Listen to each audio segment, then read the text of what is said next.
The morning mist clung to the Yellowstone River like a burial shroud, and Detective Laura Voss knew something terrible had happened here. It was September 15th, 2023, 11 years to the day since Jake Morrison and Emma Cole had vanished without a trace from their campsite near Specimen Ridge.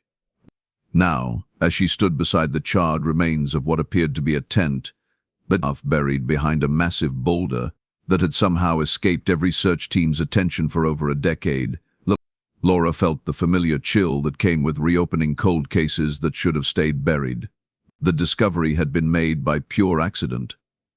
A geological survey team, mapping underground thermal activity in preparation for new tourist safety protocols, had been using ground-penetrating radar when they detected an anomaly behind the boulder. What they found defied explanation. The tent fabric, though severely burned, had been preserved by the unique mineral composition of the soil beneath it. More disturbing still were the personal items scattered around the makeshift grave: a melted digital camera, fragments of hiking boots, and most chilling of all, the journal with entries that continued for 3 days after Jake and Emma had officially been declared missing. Laura crouched beside the evidence markers, her breath visible in the cool mountain air.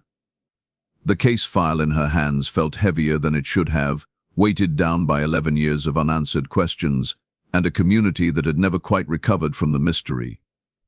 Jake Morrison, 28, a software engineer from Denver with a passion for wildlife photography. Emma Cole, 26, a marine biology graduate student who had dreamed of documenting Yellowstone's ecosystem for her dissertation. They had been the kind of couple that made others believe in love at first sight, the kind that posted pictures of sunsets and hiking trails on social media, and the kind that seemed too full of life to simply disappear. The initial investigation had been thorough, or so everyone had believed. Search and rescue teams had combed every inch of the wilderness for miles around their last known location. The helicopters had buzzed overhead for weeks, thermal imaging cameras scanning the forest canopy and rocky outcroppings. Dive teams had searched the deeper pools of the Yellowstone River. Bloodhounds had followed scent trails that led nowhere, circling back on themselves in patterns that made no sense to their handlers. The case had consumed the local sheriff's department for months, drawing in resources from across Montana and Wyoming, and involving federal agencies and volunteer groups from 3 states. But they had never thought to look behind the boulder. The boulder itself was unremarkable in most ways, just another piece of the landscape that had tumbled down from the ridgeline centuries ago. It measured roughly 12 feet high and 20 feet across, covered in lichen and weathered by countless seasons of snow and rain. What made it significant was its position, tucked into a natural alcove that created a hidden space invisible from any of the established hiking trails or camping areas. Even more puzzling was the fact that moving the tent and equipment to this location would have required considerable effort, dragging heavy items across rough terrain for nearly half a mile from where Jake and Emma had officially set up camp. Laura opened the journal carefully, the pages brittle and stained, but still legible. The handwriting was unmistakably Emma's, matching samples from her graduate school applications and personal letters that had been collected during the original investigation. The entries began normally enough, documenting their arrival at the campsite, their excitement about spending a long weekend in one of America's most beautiful national parks, their plans to hike the Specimen Ridge Trail and photograph the fall colors that were just beginning to paint the aspen groves in shades of gold and amber. September 12, 2012. Jake is so excited about getting some shots of the elk during rutting season. But we hiked about 4 miles today and found the perfect spot overlooking the valley. The ranger at the visitor center was right about the thermal features being more active this time of year. We could hear them bubbling and hissing even from our campsite. But Jake says it sounds like the earth is talking to us. Sometimes I think he's more of a poet than a programmer. September 13th, 2012. Something strange happened last night. Jake swears he saw lights moving through the trees around midnight. Not like flashlights, but more like fireflies, except bigger and brighter. I didn't see anything. But I heard what sounded like voices calling from somewhere across the river. When we went to investigate this morning, we couldn't find any other campsites or even footprints. The ranger said there weren't supposed to be any other permits issued for this area this week. Maybe it was just the wind playing tricks on us, but Jake seemed spooked. The entries continued in this vein for the first 2 days, then documenting a camping trip that seemed perfectly normal despite a few odd occurrences that could easily be explained by the isolation and the strange acoustics of the wilderness. But then came the entry that made Laura's blood run cold. September 14th, 2012. We are not alone out here. I know how that sounds, but something is definitely wrong. Jake found footprints around our tent this morning, human footprints, but wrong somehow. Too long, too narrow.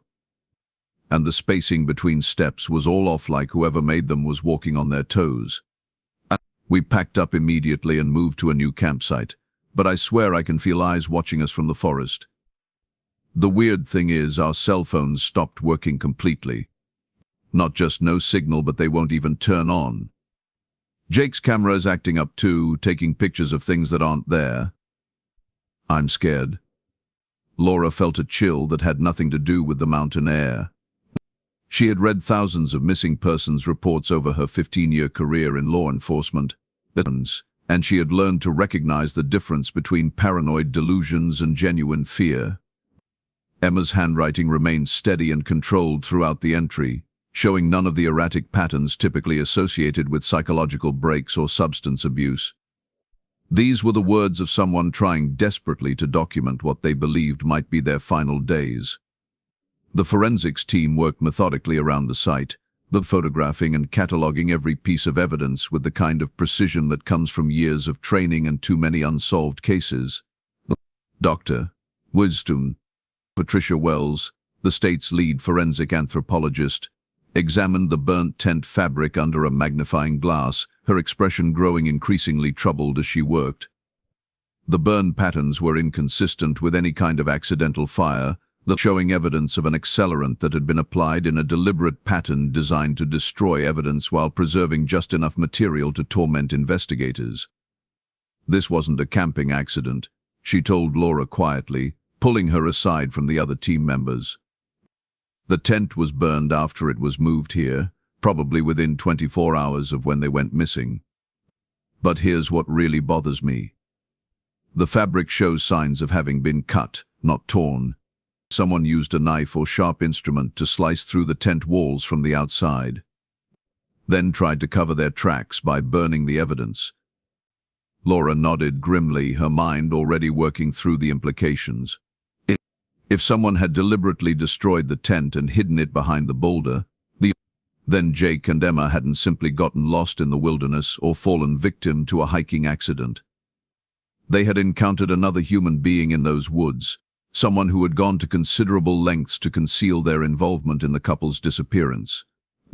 The investigation that had consumed the local authorities 11 years ago had focused primarily on natural explanations for the disappearance. Bear attacks, falls from cliffs, drowning in the river, hypothermia from an unexpected early snowstorm, and the possibility of foul play had been considered but quickly dismissed when no evidence of violence was found at their original campsite. The tent had been gone, along with most of their equipment, leading investigators to conclude that Jake and Emma had simply packed up and moved to a different location before meeting with some kind of accident. Now, with the discovery of the burned tent and Emma's journal, the entire case would have to be rebuilt from the ground up. Laura made a mental note to request the original case files from storage, to re-interview everyone who had been involved in the initial search, to examine every piece of evidence with fresh eyes and 11 years of advances in forensic technology. But first, she needed to read the rest of Emma's journal entries, the ones that documented what had happened during those 3 impossible days after they had officially vanished. September 15th, 2012. Jake is gone. I woke up this morning and his sleeping bag was empty, the tent flap was open, and there were those same strange footprints leading away into the forest. I called his name until my throat was raw, but the only answer I got was an echo that sounded wrong, like it was coming from underground instead of from the mountains. I'm writing this by flashlight because I'm too scared to make a fire if something happened to Jake. But I need someone to know what we saw out here. The lights last night weren't fireflies or distant campfires. They were moving in patterns, like they were trying to communicate or signal something, and the voices we heard weren't human voices at all. Laura turned the page carefully, aware that she might be holding the last words Emma Cole had ever written. The handwriting was more erratic now, showing signs of stress and sleep deprivation, but still clear enough to read by the fading afternoon light. September 16th, 2012. I found Jake's camera about half a mile from where our tent was. It was hanging from a tree branch about 8 feet off the ground, too high for anyone to reach without climbing. The memory card is missing, but the camera itself doesn't look damaged. I have been thinking about those footprints, and I realized what was bothering me about them. They weren't just the wrong shape for human feet. They were too deep, like whoever made them was carrying something heavy, or like they weighed much more than a normal person should. I keep hearing sounds from the forest at night. Not animal sounds, but mechanical sounds, like machinery running somewhere underground. I'm going to try to find Jake tomorrow, but if something happens to me, I want my parents to know that we loved each other and that we weren't careless. We didn't just get lost. The final entry was dated September 17th, 2012, written in handwriting so shaky it was almost illegible. September 17th, 2012. They are coming back tonight. I can hear them moving through the trees, getting closer to where I'm hiding. The sounds from underground are getting louder too, like something big is waking up down there. I found a cave entrance about a quarter mile from here, partially hidden by fallen rocks. The mechanical sounds are definitely coming from inside it, along with a smell like sulfur and hot metal. I'm going to hide this journal behind the boulder where I moved our tent, if anyone finds it. Please tell my parents that I tried to find Jake. Tell them that whatever happened to us out here, it wasn't natural. There are things in these mountains that the Park Service doesn't know about. Things that have been here longer than the geysers and hot springs. I can see lights moving toward my hiding spot now. This might be my last chance to write. If you are reading this, don't come looking for us. Some places are meant to stay lost. But the journal ended there, but the mysteries were just beginning.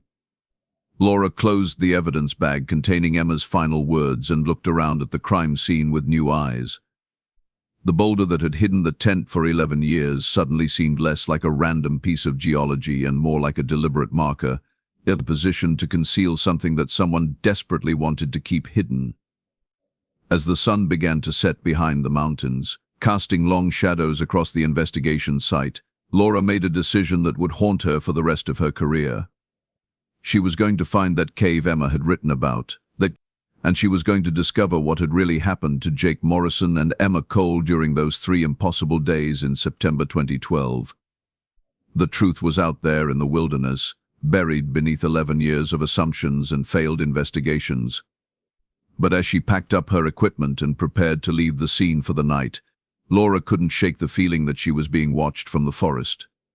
That something among the trees was taking note of her presence and marking her as the next person who had gotten too close to secrets that were meant to stay buried in the shadow of Specimen Ridge.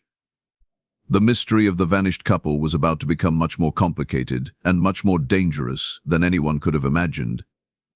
Detective Laura Voss returned to the Boulder site at dawn, accompanied by a search team that included 2 experienced cave rescue specialists and Dr. Patricia Wells, whose forensic expertise had proven invaluable during the initial evidence recovery. The September morning air carried the sharp bite of an approaching winter, and Laura found herself unconsciously checking her radio every few minutes to ensure they maintained contact with the ranger station. Emma Cole's final journal entry had left an impression that went far deeper than professional curiosity, awakening a primitive fear that even 15 years of police work hadn't been able to completely suppress. The search for the cave entrance took less than an hour. Following Emma's directions from her journal, the team located a cluster of fallen boulders approximately 300 yards southwest of where the burned tent had been discovered. The cave opening was exactly as Emma had described it, partially concealed by rockfall that appeared natural, but showed subtle signs of having been deliberately arranged to minimize visibility from the surrounding forest. What Emma hadn't mentioned, or perhaps hadn't noticed in her terrified state, was the faint but unmistakable sound of moving air emanating from within the cave, thus suggesting a tunnel system that extended much deeper into the mountain than anyone had expected. Cave specialist Marcus Thompson, a veteran of dozens of underground rescues throughout the Rocky Mountain region, examined the entrance with the methodical precision of someone who had learned to respect the hidden dangers that lay beneath the Earth's surface. His initial assessment was troubling. The cave showed evidence of recent human activity, including scrape marks on the walls where equipment had been dragged through narrow passages, and the lingering scent of chemical compounds that had no business existing in a natural cave system. "This isn't a typical limestone cave," Thompson reported to Laura as he prepared his equipment for descent. "The rock formation is all wrong for this region, and the air currents suggest we are looking at an extensive tunnel network that might extend for miles underground. More concerning is the temperature differential. It's at least 20 degrees warmer inside the cave than it should be, which means there's a significant heat source somewhere deeper in the system." Laura nodded grimly, her mind already working through the implications. The mechanical sounds Emma had described in her journal suddenly made more sense if there was indeed some kind of underground facility hidden beneath the national park. The question was whether they were looking at something natural that had been repurposed by human activity, or something that had been deliberately constructed in one of the most remote areas of the continental United States. The descent into the cave began at 10:30 that morning, with Thompson leading the way, followed by his partner Kelly Martinez, Dr. Wells, and Laura bringing up the rear. The entrance tunnel sloped downward at a gentle angle for the first 50 yards before branching into multiple passages that extended in different directions like the fingers of a buried hand. Thompson had marked their path with reflective tape every 10 feet, a standard precaution that took on additional significance given the fate of the last people who had ventured into this underground maze. But the first discovery came 20 minutes into their exploration. Kelly Martinez, who had been examining the cave walls for signs of natural formation patterns, found something that made her call for an immediate halt to their progress. Carved into the rock face, barely visible unless viewed from a specific angle, were symbols that resembled no known written language. The markings appeared to be old, possibly centuries old, but showed signs of having been recently retraced or refreshed with some kind of cutting tool. Dr. Wells photographed the symbols extensively, her academic training in forensic anthropology providing a framework for understanding what they might represent. "These aren't Native American petroglyphs," she told the team quietly, her voice echoing strangely in the confined space. "The style is completely different from anything I have seen in this region, and the cutting technique suggests they were made with metal tools rather than traditional stone implements. More troubling is the fact that someone has been maintaining them. Some of these cuts are recent, probably within the last few years." The tunnel continued to descend, branching into an increasingly complex network of passages that seemed to have been partially natural and partially excavated by human hands. Thompson's equipment detected air currents moving through the system in patterns that defied the normal physics of cave ventilation. It's as if the underground network was being actively ventilated by mechanical systems hidden somewhere deeper in the mountain.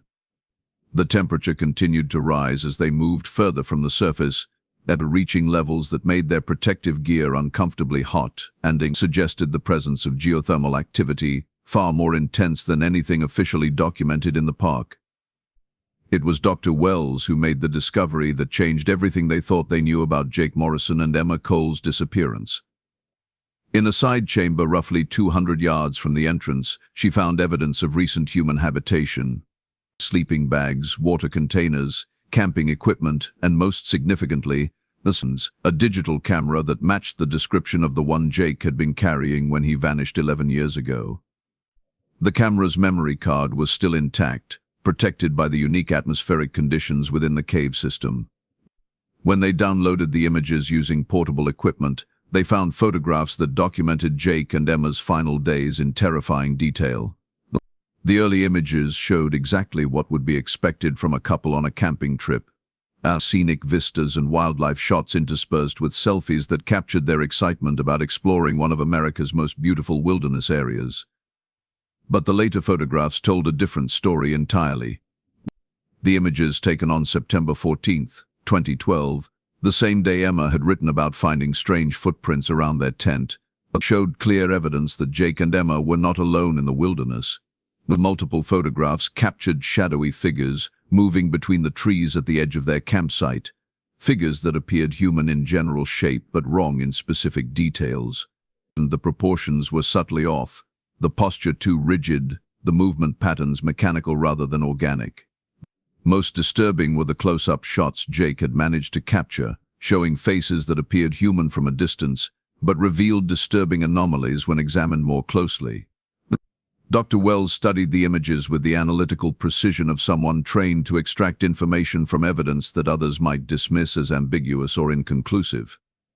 These photographs weren't doctored, she reported to Laura after examining the digital files for signs of manipulation. Whatever Jake was photographing, it was actually there in the forest with them. But I have never seen anything like it in my professional career. The figures appear human, but the facial structure is all wrong. The eyes are too large, the skin has an unusual texture, and the body language suggests they were observing Jake and Emma rather than interacting with them. The final photographs on the memory card were the most chilling. They showed the interior of the cave system where the team was currently exploring, but taken from angles that suggested Jake had been much deeper underground than their current position. The images revealed chambers and passages that extended far beyond what they had mapped so far, along with evidence of extensive human activity, including what appeared to be living quarters, equipment storage areas, and most disturbingly, holding cells constructed from metal bars and concrete that had no business existing in a natural cave system. Laura felt a chill that had nothing to do with the underground temperature as she realized the implications of what they were seeing. Jake Morrison hadn't simply stumbled into this cave system by accident. He had been brought here, possibly taken by the same figures he had photographed at their campsite. The question was whether he and Emma had been prisoners, victims, or something else entirely during those 3 days after they had officially vanished from the surface world. Thompson's radio crackled to life, the signal weak but still audible despite their depth underground. The message from the surface team was brief but alarming. Ground-penetrating radar was detecting extensive artificial structures beneath the mountain, including what appeared to be a facility that extended for several square miles underground. More troubling were the power signatures suggesting that whatever was hidden beneath Yellowstone was still active, still operational after 11 years of secrecy. The team pressed deeper into the cave system, following the route documented in Jake's photographs toward chambers that might hold answers to questions they were only beginning to understand how to ask. The mechanical sounds Emma had described in her journal grew louder as they descended, resolving into the distinct hum of generators and the ventilation systems that suggested a level of technological sophistication completely at odds with the remote wilderness location. It was Kelly Martinez who first noticed the artificial lighting ahead, faint but unmistakable evidence of electrical power in a place where no power lines could possibly reach. The source became apparent as they rounded a bend in the tunnel and found themselves facing a metal door set into a concrete frame, complete with electronic locks and security cameras that tracked their movement with mechanical precision. "This facility has been here for decades," Thompson observed, examining the construction with professional expertise. The concrete work alone would have required heavy equipment and dozens of workers, which means someone went to enormous lengths to build this installation without attracting attention from park authorities or federal agencies. The question is whether we are looking at a government black site or something else entirely. The door was unlocked, which struck Laura as either an invitation or a trap. Beyond it lay a corridor that belonged in an underground research facility rather than a natural cave system, complete with fluorescent lighting, ventilation ducts, and doors leading to rooms whose purposes could only be guessed at from the outside. The walls were lined with equipment that appeared both advanced and somehow wrong, technology that served functions that weren't immediately apparent but felt threatening in ways that bypassed rational analysis and spoke directly to primitive survival instincts. Dr. Wells documented everything with her camera, but her academic training was struggling to provide a framework for understanding what they were witnessing. This facility predates modern environmental protection laws, she told Laura as they moved deeper into the installation. Someone built this place back when it was still possible to undertake major construction projects in national parks without extensive oversight or public hearings. But the technology level suggests ongoing upgrades and maintenance that would require significant financial resources and technical expertise. They found Jake Morrison in the 7th room they examined. He was alive, which was the first miracle they had encountered in 11 years of investigating his disappearance. He was also changed in ways that would require months of medical evaluation to fully understand.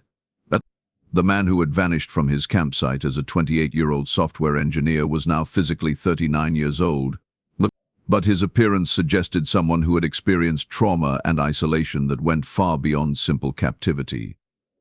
His hair had gone completely white, his skin had a pale translucent quality that spoke of years without natural sunlight, and his eyes held a knowledge that no human being should have to carry.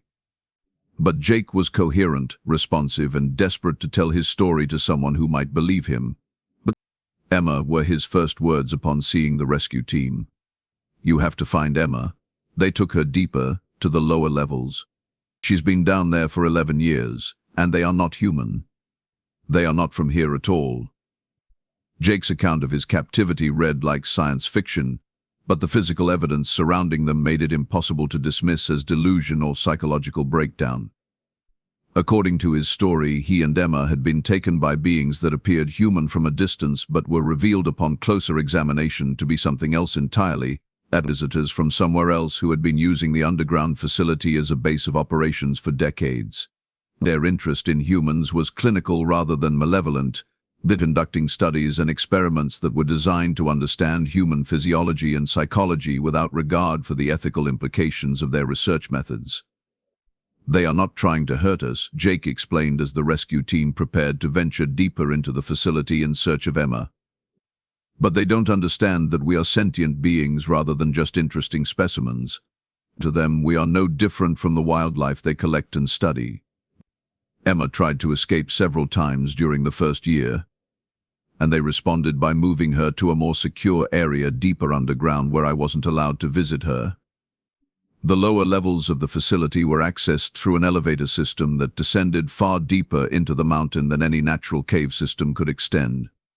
The technology became increasingly advanced and increasingly alien as they moved further from the surface, with equipment and architectural features that suggested a level of scientific development that exceeded anything known to human civilization. But most disturbing were the holding areas, dozens of cells designed to contain human subjects for extended periods of observation and experimentation. They found Emma Cole in a laboratory that combined medical equipment with monitoring technology that recorded every aspect of human biological and psychological function. She had been kept in what could only be described as a comfortable prison for 11 years, provided with books and educational materials, but never allowed to return to the surface or communicate with the outside world. Like Jake, she had aged physically during her captivity, but the psychological impact of her isolation was evident in ways that would require professional counseling to address. But Emma was alive, which was the second miracle in a case that had consumed Laura's professional attention for weeks and would continue to raise questions for the rest of her career. The rescue operation became an evacuation when Jake revealed that the facility's occupants had not abandoned their base of operations but had simply retreated to even deeper levels to avoid detection. The underground installation extended for miles through the mountain, with sections that had been excavated using technology that left no tool marks or debris, as if the rock had simply been removed from existence rather than cut or blasted away.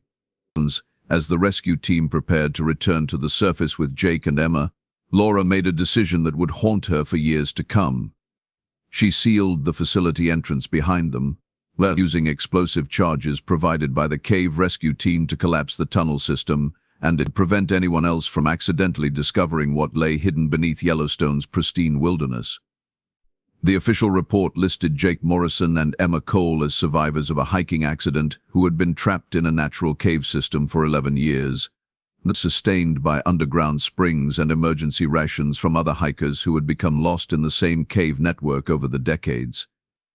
The burned tent was attributed to a campfire accident that had occurred after their rescue, when they attempted to signal for help using flare devices that had been damaged by moisture and time.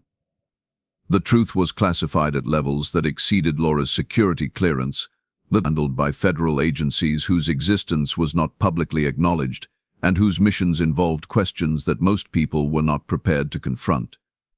Jake and Emma were relocated to an undisclosed location where they would receive medical care and psychological support while being debriefed by specialists who understood the implications of what they had experienced during their 11 years underground. Laura returned to her regular duties in law enforcement, but she never forgot the feeling of being watched from the forest during her investigation of the couple's disappearance. Sometimes, late at night when she was working alone in her office, she found herself wondering what other secrets were hidden beneath the mountains and wilderness areas that Americans visited every year for recreation and relaxation. The case of Jake Morrison and Emma Cole was officially closed, marked as solved in the department files with all physical evidence transferred to federal custody. But Laura knew that closing a case file was not the same as finding answers, and that some mysteries were designed to remain unsolved in order to protect a world that was not ready to confront the truth about what shared the planet with humanity. 11 years after a young couple had vanished from their campsite near Specimen Ridge, they had been found alive but forever changed by an experience that challenged everything anyone thought they knew about the natural world. Their story would never be told in its entirety, but their survival stood as proof that even in the darkest circumstances, hope could endure long enough for rescue to arrive. Even if that rescue came from a world that would never fully understand what it had found hidden beneath the mountains.